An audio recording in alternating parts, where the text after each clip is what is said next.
அதாவது இத்தனை பேருக்கு விஜய் வளர்ந்த பிறகு இத்தனை பேருக்கு இத்தனை ரசிகர்களும் சரி விஜயும் சரி பிறந்து கல்யாணம் ஆகி இத்தனை வருஷம் ஆச்சு.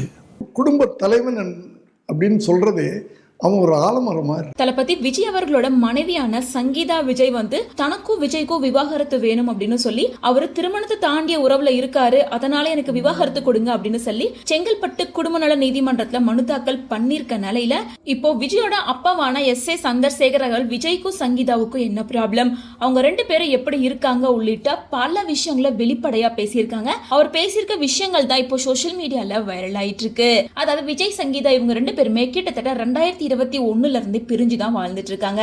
ஏன்னா தன்னோட குழந்தைங்களோட ஸ்டடீஸ்க்காக வந்து சங்கீதா குழந்தைங்களோட லண்டன்ல போய் செட்டில் ஆயிருந்தாங்க. இப்ப விஜயோட மகனுமே வந்து இப்ப டைரக்ஷன் சைட்ல இருக்காரு. பொண்ணோட ஸ்டடீஸ் லண்டன்ல இருக்கு அப்படிங்கறதுனால சங்கீதா லண்டன்ல இருக்கிறதா சொல்லப்பட்டுச்சு. ஏன்னா சங்கீதா கொஞ்ச நாளைக்கு முன்னாடி சென்னைக்கு ரிட்டர்ன் ஆயிருந்தாங்க. சோ அப்பதான் வந்து விஜய்க்கும் தனக்கும் விவாகரத்து வேணும், வேற நடிகையோட தொடர்புல இருக்காரு அப்படிங்கிற மாதிரி பல சர்ச்சையான விஷயங்கள் பேசப்பட்டிருந்துச்சு. அது மட்டும் இல்லாம அவங்க கொடுத்த மனுவுமே வந்து சென்னை குடும்ப நல நீதிமன்றத்தில் சப்மிட் பண்ணப்பட்டிருக்கு. இதனால இந்த மனு விசாரிச்ச நீதிபதி ரெண்டு பேருமே ஏப்ரல் 20 கோர்ட்ல ஆஜராக சொல்லியிருக்காங்க. சோ இவங்களோட வழக்கு இப்ப 20 வரைக்கும் தள்ளி வைக்கப்பட்டிருக்கு.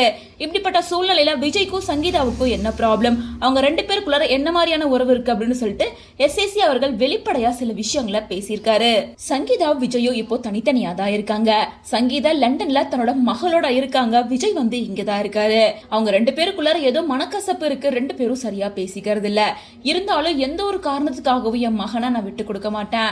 அவன் ரொம்ப அன்பானவன், எல்லார் மேலேயும் ரொம்ப பாசம் வச்சிருக்கான், எனக்கு என் மகன் ரொம்ப முக்கியம் அப்படிங்கிற மாதிரி சொல்லியிருக்காரு. மேலும் அதே மாதிரி சங்கீதாவும் ரொம்ப நல்ல பொண்ணுதான். குழந்தைங்கள அவ்வளவு டிசிப்ளினா பார்த்து வளர்க்குறாங்க. குழந்தைங்களோட படிப்புல கவனம் செலுத்துறாங்க. குழந்தைங்க எல்லாருமே சங்கீதாவோட பேச்சை மட்டும்தான் கேட்பாங்க.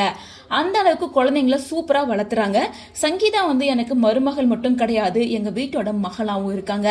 எனக்கு 2 குழந்தைங்க இருந்தாங்க. அதுல என் மகள் எதிர்பாராத விதமா எங்களை விட்டு போயிட்டா. அதனால எங்களோட ஒட்டுமொத்த பாசத்தையும் நாங்க விஜய் மேலதான் வச்சிருக்கோம். அவனும் அதே மாதிரி எங்க மேல அதிகப்படியான அன்பு வச்சிருக்கான் அப்படின்னு சொல்லிட்டு ரொம்ப எமோஷனலா இந்த இன்டர்வியூல பேசியிருக்காரு.